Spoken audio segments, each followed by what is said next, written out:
दरभंगा में 3 दिवसीय चंद्रगुप्त साहित्य महोत्सव का शुभारंभ। राज्यपाल राजेंद्र विश्वनाथ अलंकार ने दीप प्रज्वलित कर उद्घाटन किया। नमस्कार, आप देख रहे हैं दरभंगा तक, हमेशा सत्य की तलाश में। बिहार के राज्यपाल राजेंद्र विश्वनाथ अलंकार ने 3 दिवसीय चंद्रगुप्त साहित्य महोत्सव 2024 का शुभारंभ संस्कृत विश्वविद्यालय परिसर में किया। इस साहित्य कार्यक्रम में राष्ट्रीय स्तर के साहित्यकारों, विचारकों और चिंतक भाग ले रहे हैं। मिथिला के परंपरा के अनुसार सभी आगंतुक अतिथियों को पाग चादर से स्वागत किया गया। संस्कृत विश्वविद्यालय परिसर में 3 दिनों तक चंद्रगुप्त साहित्य महोत्सव चलेगा। उद्घाटन मंच पर राज्यपाल के अलावा कपिलेश्वर सिंह, नरेंद्र कुमार ठाकुर, मोहन सिंह, राजकिशोर, राजन प्रसाद गुप्ता और कुदोम शर्मा उपस्थित थे।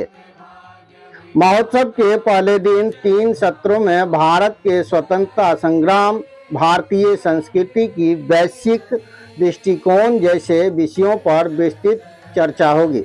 इसके अलावा नाटक एवं सांस्कृतिक कार्यक्रम भी आयोजित किए जाएंगे। इस महोत्सव में देश विदेश के कई विद्वानों के अलावा शोधार्थी और विद्यार्थी भी हिस्सा ले रहे हैं। 3 वर्गों में आयोजित निबंध प्रतियोगिता में लगभग 500 आलेख प्राप्त हुए हैं। राज्यपाल के आगमन को लेकर संस्कृत विश्वविद्यालय में कड़ी सुरक्षा व्यवस्था की गई थी। बाहर से आने वाले आगंतुक को ठहरने की व्यवस्था दोनों विश्वविद्यालय के भवनों में की गई है। खबर को लेकर क्या है आपकी प्रतिक्रिया, कमेंट बॉक्स में जरूर लिखें। आप अपने क्षेत्र से जुड़ी कोई समस्या, घटना, दुर्घटना की जानकारी चैनल के दिए गए नंबर पर दे सकते हैं।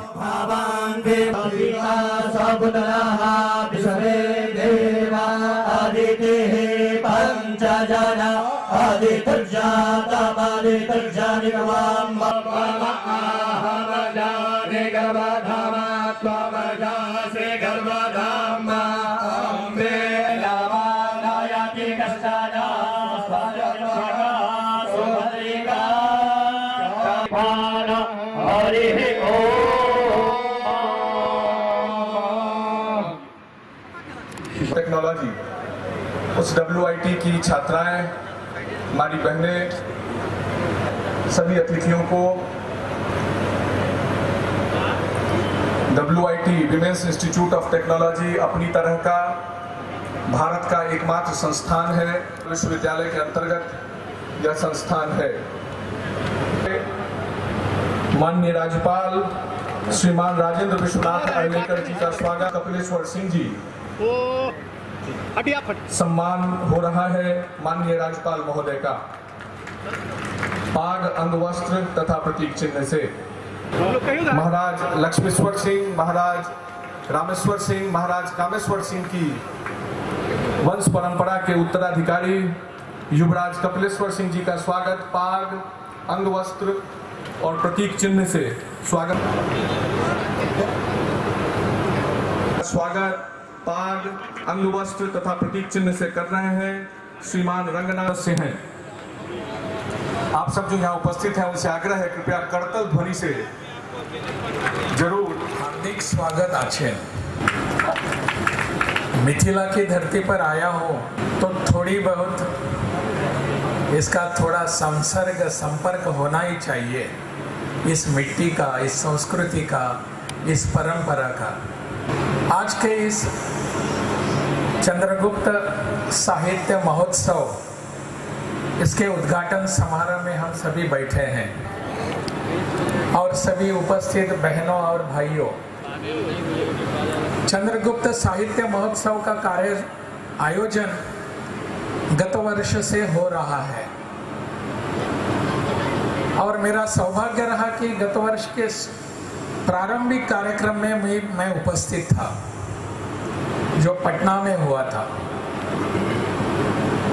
आज भी यह कार्यक्रम यहाँ हो रहा है। ऐसी ऐतिहासिक धरती पर मुझे युवराज कपिलेश्वर के साथ बैठने का सौभाग्य मिला, उनके राजवाड़े पर, उनके घर पर, निवास पर। तो उस समय भी बहुत सारी बातें ध्यान में आ गई कि यह धरती कितनी श्रेष्ठ है, कितनी समृद्ध है, और इसी को ध्यान में रखकर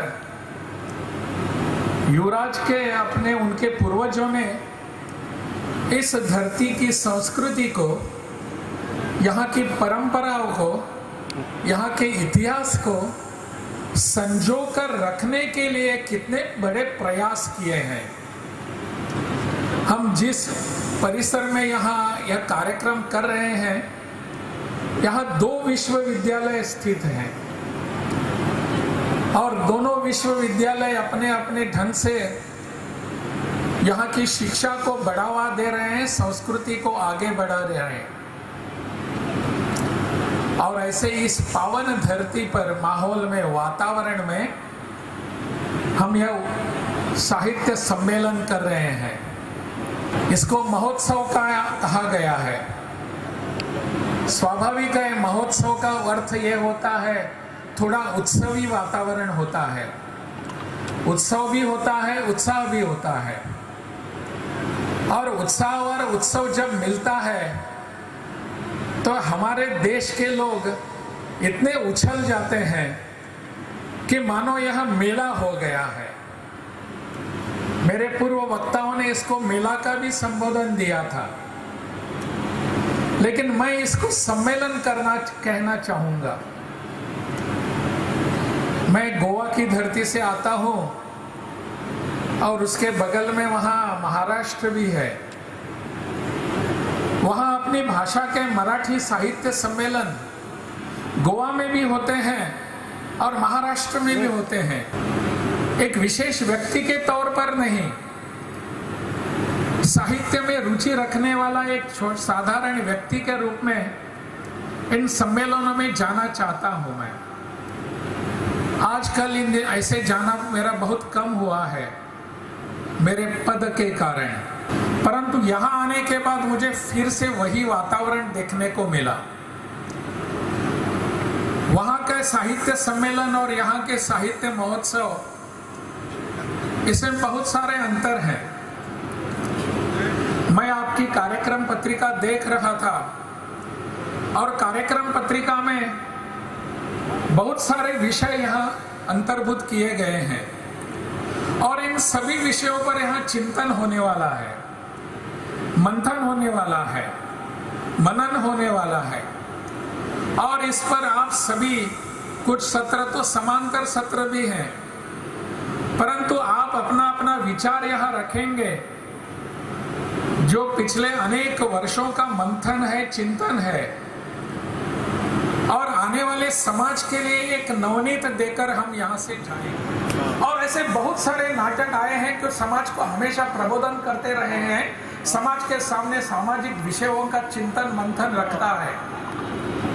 ऐसे सभी नाटकों की, जैसे कि नट सम्राट है, वीर सावरकर है, ऐसे अनेक सभी नाटक, पुराने जमाने के गोविंद बल्ला देवल के नाटक हैं, मानव पर नाटक है, कालिदास के शाकुंतल के ऊपर लिखे हुए नाटक हैं।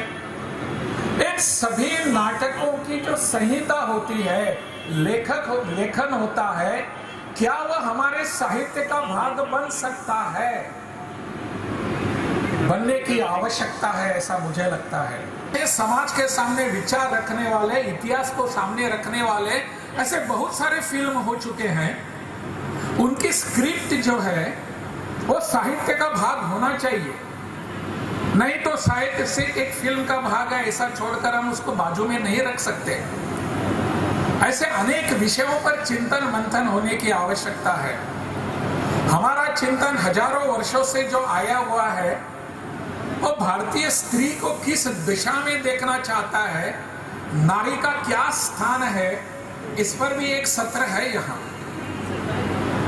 मुझे लगता है कि हमारी खेल कूद की प्रतियोगिताएं होते हैं, उस पर क्या चिंतन हो सकता है, नाटक कैसे हो सकता है, संगीत कैसे हो सकता है, इन सब का चिंतन मनन करने की आवश्यकता है। साहित्य सम्मेलन या साहित्य महोत्सव कहें, चंद्रगुप्त साहित्य महोत्सव क्या इस दिशा को तय कर सकता है? करने की आवश्यकता है। हम क्या करने जाने वाले हैं? आने वाला समय हमारी राष्ट्रवादी विचारों को, तथ्यों को सामने रखने का समय है। साम्यवादी विचारों की यहाँ हम चर्चा नहीं करेंगे। लेफ्टिस्ट लोग किस ढंग से इसको प्रस्तुत करते हैं, इस पर हम चर्चा करने हमें आवश्यकता भी नहीं है। परंतु आवश्यकता यह है कि हम किस ढंग से इसको आगे रखेंगे। इस प्रकार के साहित्य सम्मेलन हर बार, हर देश, हर प्रदेश में होने की आवश्यकता है। जैसे कि हमने देखा कि कन्नड़ साहित्यिक थे, कन्नड़ साहित्यिक जिन्होंने आवरण पुस्तक, आवरण उपन्यास लिखा, उस आवरण का हर भाषा में जाने की आवश्यकता है। क्या हम उस विषय को यहाँ चर्चा के स्वरूप में सबके सामने ला सकते हैं? ऐसे अनेक विषय हो सकते हैं, अनेक भाषाओं के। यह सम्मेलन केवल हिंदी साहित्य का ही सम्मेलन होना नहीं चाहिए। अनेक भाषाओं में जो अच्छी अच्छी साहित्य कृतियां हैं, काव्य है, कविता है, लेखन है, नाटक है, इन सबको हमने यहाँ सम्मिलित करने का प्रयास होना चाहिए। तब जाकर हम सबको पता चलेगा कि दक्षिण भारत में भी इस विचारों को, जिस विचारों को हम यहाँ प्रस्तुत करना चाहते हैं, इस विचार के बारे में क्या हो रहा है। अपने पूर्वी भारत में, पश्चिम में क्या हो रहा है, अलग अलग भाषाओं में क्या हो रहा है। तब जाकर भारतीय भाषाओं का अभिरुचि संपन्न अभिजात स्वरूप सामने आएगा। केंद्र के सरकार ने अभी 4-5 भाषाओं को अभिजात साहित्य, अभिजात भाषा का एक दर्जा दिया है। इन सभी प्रयास कौन करने वाले हैं? अभिजात दर्जा कब आता है? अभिरुचि संपन्न साहित्यिक जब होते हैं, अभिरुचि संपन्न जब लोग होते हैं, सुनने वाले, पढ़ने वाले होते हैं, तब जाकर भाषा का स्तर बढ़ता है, तब जाकर भाषा अभिजात बन जाती है। मुझे लगता है इस दिशा में हमको चिंतन करने की आवश्यकता है। हिंदी भाषा में ऐसा अभिजात स्वरूप आएगा क्या? यहाँ अपने बिहार में अनेक सारी भाषाएं बाकी होती हैं। भोजपुरी होती है, मगधी होती है, मैथिली होती है। इनमें से कुछ भाषाओं में कुछ इसके लिए प्रसिद्ध हो गई हैं या कुप्रसिद्ध हो गए हैं कि उनमें कुछ अलग से अश्लील भाग आने लगे हैं। भोजपुरी भाषा को देखेंगे तो बाहर इसी दिशा में, इस दशा में इसको देखा जाता है। क्या इस पर हम चिंतन करके इस भाषा को पुनः एक बार शुद्ध करके विशुद्ध ऐसे राष्ट्रवादी विचारों की भाषा ऐसा रख सकते हैं? रखने की आवश्यकता है। इस दिशा में यह सम्मेलन काम करेगा ऐसा मुझे विश्वास है। मेरा विचार है कि सम्मेलन हम हर वर्ष करेंगे, हर बार करेंगे, लेकिन सम्मेलन का स्तर, महोत्सव का स्तर हर वर्ष बढ़ाएंगे भी। यह संकल्प करके यहाँ से जाना है। केवल पिछले वर्ष की तुलना में नहीं, अनेक विषयों को लेकर, अनेक सम्मेलनों को लेकर आगे बढ़ने का संकल्प हम करेंगे और सम्मेलन का स्तर आगे बढ़ाते रहेंगे। मैंने कुछ इधर उधर मेरे मन में जो बातें आ गई आपके सामने रखने का प्रयास किया। वैसे आप सभी विद्वत जन हैं, साहित्यिक हैं। इन सभी साहित्यिकों के माने, उनके सामने मेरा विचार मैं जानता हूँ बहुत ही साधारण विचार है। मैं साहित्यिक नहीं हूँ, साहित्य का कुछ भी लवलेश मेरे पास नहीं है।